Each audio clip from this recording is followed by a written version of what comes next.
केसी त्यागी अब संसद में घमासान जाति और अपमान पर आ गया, ये उम्मीद थी आपको?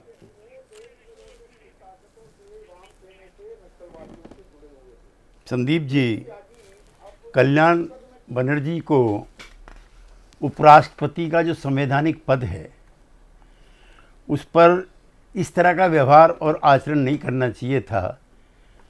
मैं उसको अच्छा नहीं मानता, लेकिन इससे जाट समाज का, चूँकि मैं पश्चिमी यूपी का रहने वाला हूँ, और किसानों का अपमान हो गया, उससे मेरा डिसएग्रीमेंट है। पिछले 10 वर्षों से जिस पार्टी ने इनको गवर्नर बनाया है, मेरे अच्छे मित्र मेरे साथ लोकसभा में रहे हैं, 9 भारत रत्न मिले हैं, और जिनको मिले में उन पे बहुत अच्छे लोग हैं। क्या चौधरी चरण सिंह, जो देश के किसानों के सबसे बड़े नेता थे, जो जाटों के भी सबसे बड़े नेता थे। भरतपुर की रियासत तो 500 की है, हिंदुस्तान तो 125-30 करोड़ का था, उसके नेता को क्या भारत रत्न नहीं देना चाहिए? मैं सचिन तेंदुलकर की जो बैटिंग है उसका कायल हूँ बहुत दिनों से, लेकिन क्या दारा सिंह जो देश के पहलवानों के सबसे बड़े सिरमौर थे, जाट होने के नाते, क्या उनको नहीं देना चाहिए? तो इन सवालों को अगर ऐसे घेरे में लाओगे तो बहुत खराब चीज़ है, मैं उसको उचित नहीं मानता। तो ये जाति कार्ड, एक मिनट देखिए संदीप जी, ये स्टूडियो में होने का आप नाजायज फायदा कतई नहीं मैं उठाने दूंगा। आपको नहीं, बीच बीच में आप टोकने लग जाते हैं। अभी बाकी लोग भी बड़ी शांति से खामोशी से बैठे हैं ना। पर केसी त्यागी, यहां पर एक और चीज साथ में आ रही है, जाति और अपमान को जोड़ा जा रहा है, और आरएसएस कह रहा है कि जातिगत जनगणना होनी नहीं चाहिए क्योंकि इससे सामाजिक विषमताएं बढ़ेंगी। मतलब 2 धाराएं चल रही हैं ये साथ साथ। अब ऐसा प्रोफेसर संगीत रागी विद्वान व्यक्ति हैं, और दक्षिणपंथी गिरोह से इनका रिश्ता है, चूँकि दूसरे पक्ष को ही वामपंथी गिरोह कह चुके हैं, इसलिए मैं इस शब्द का इस्तेमाल कर रहा हूँ। अगर गिरोह शब्द उनके लिए बुरा नहीं है तो आपके लिए भी बुरा नहीं होना चाहिए। ये भी एक आइडियोलॉजी है, to be rightist and which you are also. आरक्षण को लेकर, बल्कि मैं एक सेकंड केसी त्यागी साहब, मैं आपसे आग्रह करूंगा, संगीत रागी ने गिरोह शब्द इस्तेमाल कर लिया, आप वो गिरोह शब्द वापस ले लीजिए। दक्षिणपंथी हैं, स्कॉलर हैं, वहीं तक रहने दीजिए। ले लिया मैंने, ठीक है, शुक्रिया। नहीं, मेरे मित्र भी हैं ये। मेरे भी मित्र हैं, इनसे मजाक भी कर लेता हूँ, मेरे मित्र भी हैं भैया, और मैंने वापस, और रागी जी बुरा मत मानेगा, मैंने वापस ले लिया है, लेकिन दक्षिणपंथी में आपको फिर भी कहूंगा। बिल्कुल कहिए। ऐसा है कि डॉक्टर अंबेडकर का में 1930 का जो पहली गोलमेज सम्मेलन है उसमें उनको भी आमंत्रित किया जाता है। मैं उनके वक्तव्य से शुरू करता हूं, जिसमें वो उल्लेख करते हैं कि भाई ये मुसलमान हैं, ये हिंदू हैं और हम अलग हैं, यानी कि अपने आप को हिंदू समाज का हिस्सा भी वो स्वीकार नहीं करते हैं।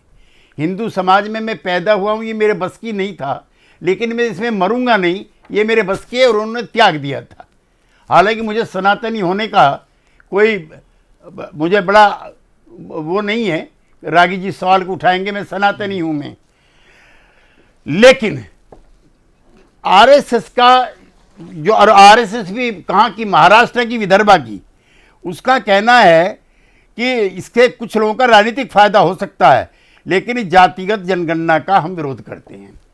तो मैं बहुत विनम्रता से रागी जी कहना चाहता हूं कि ये बयान माननीय भागवत जी ने भी दिया था 2015 के चुनाव में, और भारतीय जनता पार्टी खाली इसी सवाल पर हारी थी, सिर्फ इसी सवाल पर विधानसभा चुनाव में हारी थी कि संविधान की समीक्षा होनी चाहिए।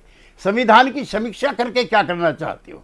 सिर्फ और सिर्फ जो SC ST और बैकवर्ड को थोड़ा बहुत हिस्सा मिला है उसको ख़त्म करना चाहते हो। उस समय हम भी एनडीए में थे, और हमारे साथियों ने, जॉर्ज ने भी, शरद ने भी, नीतीश ने भी, सबने विरोध किया था कि आरक्षण की उसकी समीक्षा के लिए कमेटी मत बनाइए। लेकिन आज के इस बयान ने इनका थोतलापन और साबित किया। अभी मैं बयान पढ़ रहा था, संदीप जी, संजय निषाद, इनके मंत्री, अपना दल, एस, सुभाषपा, छगन भुजबल, अजीत पवार, रामविलास जी के दोनों गुट मेरे मित्र बैठे हुए हैं, ये भी, अठावले जी और मांझी जी की पार्टी सार्वजनिक तौर पे कह चुकी है कि हम इस बयान से असहमति रखते हैं और हम जातिगत जनगणना के पक्ष। ठीक है, अब एक मैं इसलिए मैं कह इंटरवेंशन, रहा हूं एक सेकंड कि जब केसी हमारे- त्यागी साहब, आपने क्योंकि पॉइंटेड चीज रखी है, संगीत रागी, जातिगत जनगणना सामाजिक विषमताओं को बढ़ाएगी, आरएसएस ये कह रहा है, और यहां पर जाति की पहचान और जाति के अपमान पर लड़ाई हो रही है। ये अजीबोगरीब और विरोधाभास नहीं है क्या? देखिए, छोटा सा जवाब चाहूंगा, दो मेहमान अभी शांत बैठे। केसी त्यागी जी का पूरा सम्मान करते हुए मैं ये कहना चाहूँगा कि जातीय जनगणना और जाति के आधार पर आरक्षण दोनों दो अलग सवाल हैं। दूसरी बात, जिस अंबेडकर को जिक्र कर रहे हैं वही अंबेडकर जो बौद्ध जैन 1938 और 1942 तक तो मंदिर प्रवेश की तक बात कर रहे थे, वो हिंदू समाज से बाहर जरूर लड़ाई कर रहे थे। जनगणना होनी एक चाहिए मिनट। या नहीं? तीसरी बात, देखिए संघ का प्रवक्ता क्या बोल रहा है, संघ का कोई नेता क्या बोल रहा है, वो उतना इम्पोर्टेंट नहीं कहा। संघ में मोहन भागवत जी ने क्या कहा है वो ज़्यादा इम्पोर्टेंट हुआ। और संघ के मोहन भागवत जी ने असली बहुत चेहरा सा- सामने आ रहा है नहीं, संघ नहीं, का। नहीं, बिल्कुल नहीं, बिल्कुल नहीं। संघ ने बहुत कहा, हिंदू समाज एक इंफीरियर डॉक्टर बर्दाश्त कर सकता है, लेकिन हिंदू समाज अपने अंदर जो लोग वंचित हैं, जो पिछड़े हैं, तो जातिगत उनका जनगणना ये- होनी चाहिए। देखिए, जातिगत जनगणना इस सवाल का हल नहीं है। जिस सवाल से आप कह रहे हैं, यही तो अंबेडकर और तो गांधी जातिगत के बीच का जनगणना भी नहीं मसला- होनी चाहिए। मैं तो- आप सुप्रीम कोर्ट तक भी गए थे, आप उस ग्रुप का भी हिस्सा थे। देखिए, मैं तो हाईकोर्ट, मेरे पटना हाईकोर्ट में मैंने ये पिटीशन किया था, और सब कोई जानता है हाँ। कि लालू प्रसाद की जाति और नीतीश की राजनीति पूरी और यहाँ जाति जो की है, पहचान जातियों के आधार पर ही अपमान है। से जोड़कर कोई देखी जा रही है। अब एक मिनट डेवलपमेंट और देश के विकास को ठीक केंद्र में है, रख संगीत करके रागी। उनकी राज-